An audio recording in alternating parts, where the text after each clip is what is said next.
How do you face a challenge in your life when you aren't even quite sure what it's about, where it came from, or why you have it? Constellation work, a popular tool here at the Findhorn Foundation, can be a huge help in deciphering these mysterious blocks. For this episode of A Walk in the Park, I sit down with Doris Fischer, a facilitator who trained directly with Bert Hellinger, the father of constellation work, about how mystifying and yet extremely effective it can be. You know, constellation work is a term that you hear very much quite often here at Findhorn, and I have personally never participated in a constellation session, but I've heard a lot about it, and I think it's something of great interest to the community. So, to someone who has never heard this term, constellation work, how would you explain what it is? It's not so easy to explain it, because constellation work is actually something you should experience. It is a possibility to work in a group. You can do it in a one-by-one session as well, but to work in a group and to resolve and to some entanglements you have in your family, in your life, your stories, which are coming again and again, you know, they get repeated again and again, and some patterns you just have with you, and very often you don't understand them, because they are actually from maybe somebody in your family, in your system, and they are not solved. And we are very often, we take this unsolved problems, entanglements, stories, feelings with big love, without knowing about it, and repeat it because we feel something has to be solved in our system. And I feel that constellation work is a really great tool to be aware of it and to give it back. You know, all these unsolved things, to give them back where they belong to, and to find peace in your heart. Because when you are working for somebody in your system, you are not able really to live your own life, and you are not able to look forward and take responsibility for your life. Yeah, it's very short. That's the explanation. the summary. Yeah. I think also after reading the book, I would struggle with explaining exactly, you know, what it is as well. But there's a few questions that I have, which is, how do you start? Well, first of all, you know, it sounds like someone would come to you with a particular issue that they're struggling with. It sounds like, right? And we spoke earlier about, first of all, why would I choose to have a constellation session versus going to a therapist? And you have an interesting history in your professional background, because you were a therapist. Isn't that correct? So how does constellation work differ from therapy? Yes, constellation is not how do you say that in English? You know, something which continues again and again and again. A constellation works we do it one time, and you would go to maybe to a workshop, and the facilitator he or she has to show you the picture, and she will show you the solution, and then she would leave you with the solution. So it's not something, what is the word? You know, it's not Verlauf, is it in German? You know, it's something ongoing thing. Yeah. So you would not be coming back for multiple coming sessions. back again and again and again. Yeah. So you don't have this dependence on the therapist. On the therapist, and the therapist is not like your mother or your father. The therapist is equal to you. And you mean the constellation facilitator is equal? It's equal, yes. And you are working with a big respect, because I know when somebody's coming to me, he will be the one who knows best about his life or her life. Mm-hmm. And I'm just in serving, and I will serve to show a new picture and a solution, and then I will leave it, and you do what is best for you. Mm-hmm. Mm-hmm. So it's not like coming back again and ask how did you do about, what did you do about it, and did it work for you? Because I'm not bigger than you, and it's not my business to interfere in your life. It's just one thing. One time you would come. Of course, you can come again and again. It's okay if you would like. If you would like to, but it's not this relationship you will have where I'm the therapist and you're the client, and I tell you what is good for you. Mm-hmm.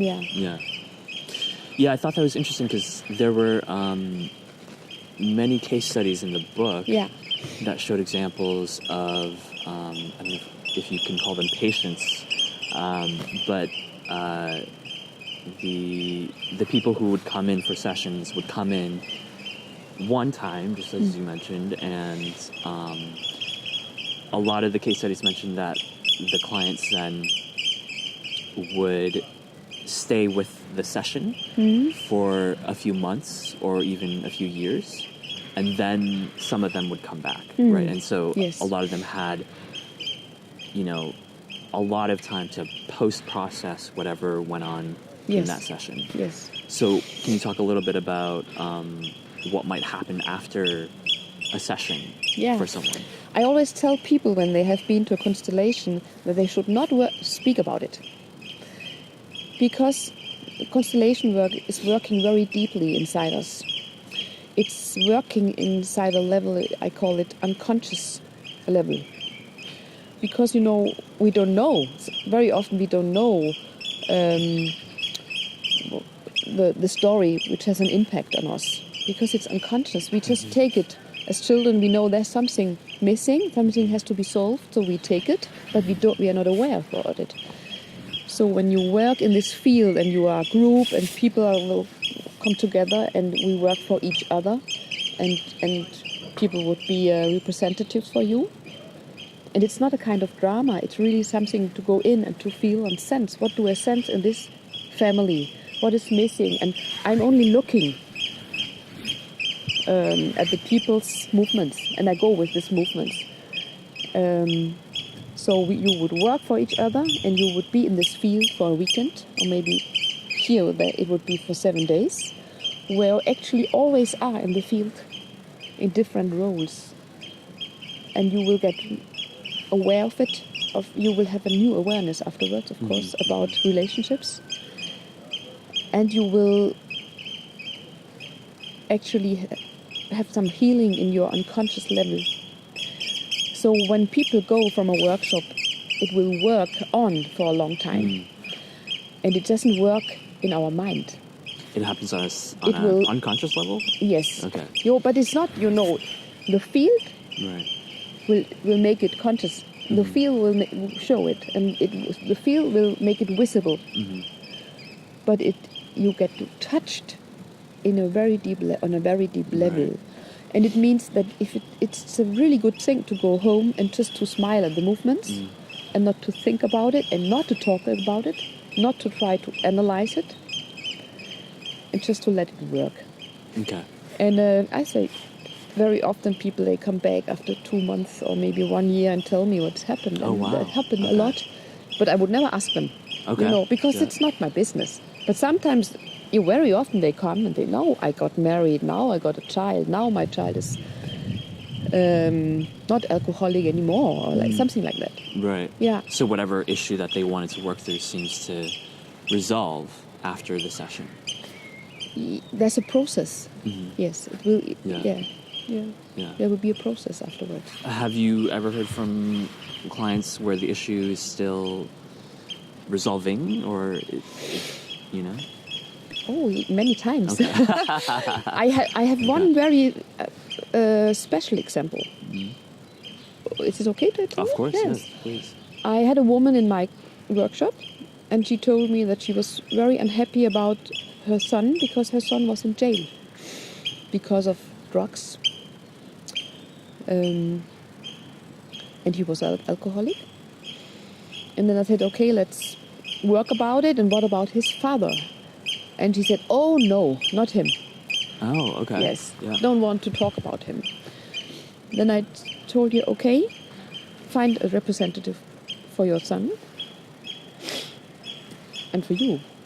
And then I told the representative or the mother, tell your son, I only love half of you. And I don't want to see the other part. I don't want to talk about the other part. But she, no, it's not what I want to do. I told you it is what you are doing all the time. Right. Yes. And by the half, I'm interpreting what you mean by that is you're telling her to tell her son in this session that, oh, I'm only loving the half of you that I gave to you. Yes. Not the half that your father gave yes. to you. Yes. And in this constellation, she got aware of what she was doing, and she was really unhappy. And I asked her, how would it be to tell your son, when I look at you, I even love your dad inside you. And the problems we had together is our problem. It's not your issue. Mm-hmm. It's the business. Mm-hmm. So it's our responsibility. But I loved your dad, and I will love him inside you when I look at you. So you can be a whole person. Mm-hmm. Mm-hmm. And you can be a man without feeling guilty or bad. And she actually realized, because it's what it is, a child who feels, oh, my dad is excluded. He will tell his mother, yes, my dad is bad, because he needs to belong to his mother and to be loved. Mm-hmm. But this is all on a subconscious level. This is conscious. Oh, it's conscious. But in his unconsciousness, he will feel very guilty to exclude his father. Mm-hmm. So, of course, he would do everything to be like his father. And if he knows that the father was a very bad person, he would try to be a bad person, just to feel, now I include my dad. Mm-hmm.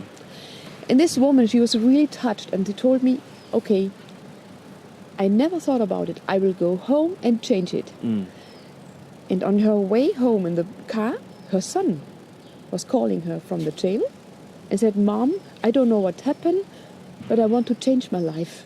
And I want to be clean, and I want to manage to come out of jail. Wow, yeah. And she told him, I did a really big mistake. I didn't give you your dad. And I'm sorry, and I want to do everything so you can meet your dad. And I will do everything to love your dad inside you. So he had never met his dad before, or she kept the son away from the father? Yes, okay. She did. I see. Yes. And today, he has a good life. Oh, wow. He came out of jail. Right. He met his dad 1 year before his dad was dying, actually. Wow. And he is fine. Wow. So and I know a lot of these stories because it's a strong work. Right. Yeah. And it's very logical when you think about it.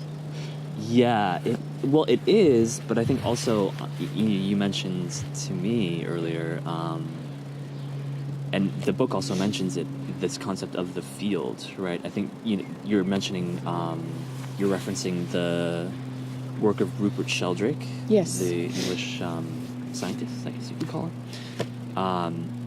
He calls it the morphegenetic field. Yes. And I think that's a concept that a lot of people have issues with, because it references something that goes almost beyond logic in terms of how we've been taught to think about logic. So it is logical, and yet on the same token, it's very, there's a certain kind of magic or mysticism in a way about it, right? It is, yes, it is. Right. Yeah, because on the one hand, I remember reading that case study and thinking, okay, how is it possible that the mother went in for a session and she's doing something without her son even being there? Yes. And yet when she comes out of the session, she receives a phone call from her son. Yes. Without him of course, with him being in jail, he couldn't have known that she went for a session with you. No. You know? But it shows how connected we are to each other. Right, which is what the morphogenetic field talks about. Yes, right? Yeah. And you know, even when this mother is working for her son, and she's working to include his dad and give the dad a place in the family, she is working for many sons and many dads as well. Okay. Of course. Okay. And the people in the group, they were affected as well. Of course they are. And many mothers in the group said, it's the same thing I do. I don't really appreciate my husband inside my child. So it really has an effect. Right. Yes. And of course, everybody who would read the case study in the book. I think so. I hope so. Yeah. And I feel, actually, even when I'm Findhorn, now we speak about dads and fathers and men. I feel really that it's very important to give men a new place, and to understand how important fathers are, especially for their sons. Yeah, and you mentioned that in the book. So there's a special connection that girls have with their moms, and that boys have with their fathers, because they provide the examples of what masculinity and femininity are. Yes. Right? They model these things for their children to embody. And if that connection is somehow disrupted in any way, that becomes an unhealthy situation. Yes, it does. But that is something that's something that can get passed down multiple generations. As there's, I remember this example that was mentioned in the book, where I think it was the great-grandmother or great-great-grandmother had this angry relationship with men. Yes. And it affected a woman who came in for a workshop, and she just went from relationship to relationship. Yes. So can you speak a little bit more about that? Yes. Just in this example, it was a woman, and she didn't know about it. She was not aware about it. That her grandmother had a very bad experience with men. Yes. She actually felt so responsible for this entanglement, or maybe fear, maybe anger, that she inside her, she would not allow herself to love men. She would feel guilty to stay with a man, but she didn't know that. So in the constellation, she went back to the grandmother and told her, it is your story, and please smile at me when I love men. And the grandmother, the representative, was very said, no. But she said, I really, it has such an impact on my life, and I'm your grandchild. Please take it back. And I honor your story, and I can see it was really hard for you, and it belongs to you. And then it was possible to turn around to her own life. Yes. Actually, she got married 1 year after. Wow. Yes. Oh, right. Yes, yeah. So, and this is important to understand. Yes. And it was very important for her, all the boyfriends she had, all the relationships, to understand that it was actually not about them. Yeah. It was an old story. And she would feel so guilty to say yes to a man. Yeah. So can we back up a little bit?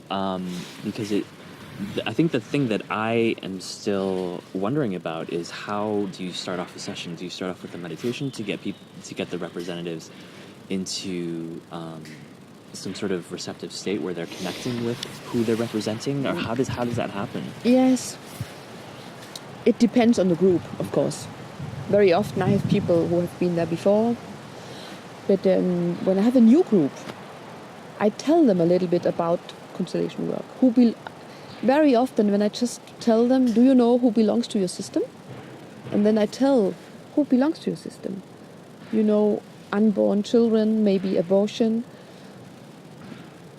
the further partner of your dad or mom, then people, they are ready to work. They say, oh, in my family, I think I had an abortion and I can feel that now. So things like this will happen very quickly.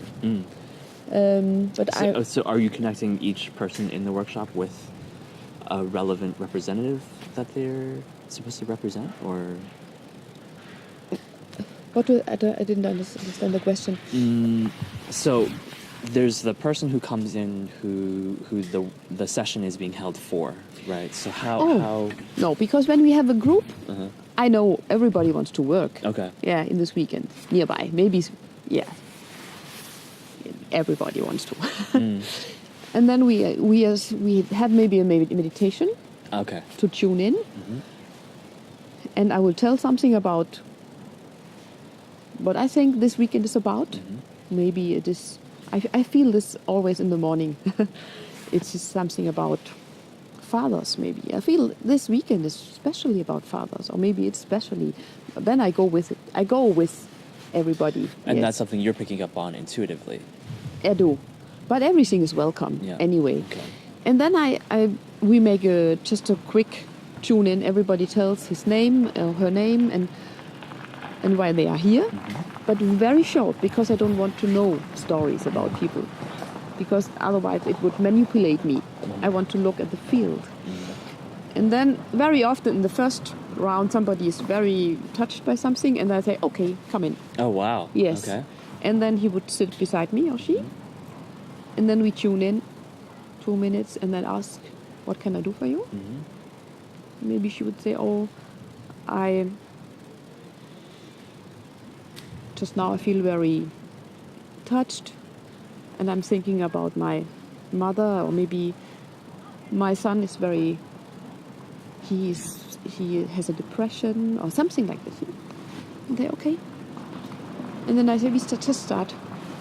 Would you be the son? Would you be the mother? Would you be? And then I take people in, and then they tune in, and it takes 10 seconds, and everybody knows how the picture is. And there's an order of rank, and there's an order. And then I can see where do they stand against the order. And I try. Very often they move themselves, because they know somebody would lay down, somebody would look in this direction, somebody would start to cry, somebody would go and hold on. It's very quick that people can feel what is going on. There are no words, only movements. And then I try to change the order and the movements until everybody's fine. Yeah. And sometimes I ask people to say something, like with this mother, to say to her son, actually, I didn't give you your dad, and I will love your dad inside you. I will try to do it, maybe. Because if she's not able to do it now, I will tell, okay, try. I will work for it, because you deserve it. You deserve to be whole. Yes. Okay. So, and then we work. It maybe takes half an hour, a constellation. Oh, wow. Yes. Okay. Sometimes longer, sometimes shorter. I try to do it as short as possible, to be very clear about it, not all these stories. Right. And then we leave it there. And I tell people not to speak about it, only to smile at the new movement. And we go on, and we take the next one. Yeah. Immediately after that? Very often. Oh, yes. wow. Okay. Yeah, it's it's fine. Yeah.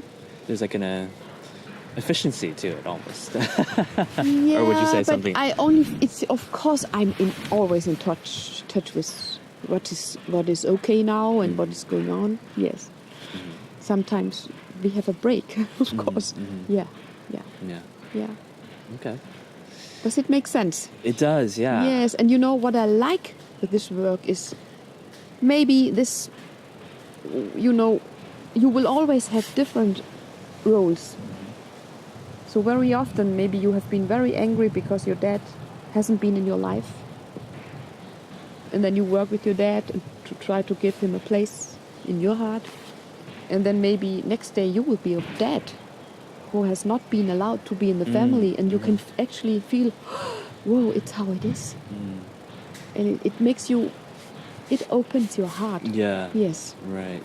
Yeah, it's a way to develop empathy for different positions in the family, right? Yes. You might be the son, like you said, who is angry at the father, and Yes. then the next session you understand why the father Yes. may not or could not have been present or something. Yes. So thanks so much for tuning into this episode of A Walk in the Park. The thing is that I am still learning this camera, and what happened was the video feed cut off earlier than the audio feed did, so we are missing the last 7 minutes of this video. But the good thing is that that led us to create a SoundCloud account where you can get the full-length interview with Doris. We'll be posting all of the other episodes there as well, so as a happy accident, that works out for those of you who prefer to listen in an audio-only format while you're driving or you're working in the kitchen or what have you, without the distraction of visuals and video. So 2 things to keep in mind. The first is, if you are still interested in constellation work, then make sure to go to our website, findhorn.org, and do a search for that very same term, constellation work, where you'll find a whole bunch of other resources. Now, Doris and other facilitators do come back to the foundation every now and then to hold workshops on constellation work, as well as a bunch of other things. Which brings me to my second point. If you would like to be included on all the things that are going on here at the foundation, make sure to sign up for our email newsletters. There's one called What's On, and there's another one called Eileen's Guidance, where you can receive inspirational quotes like this.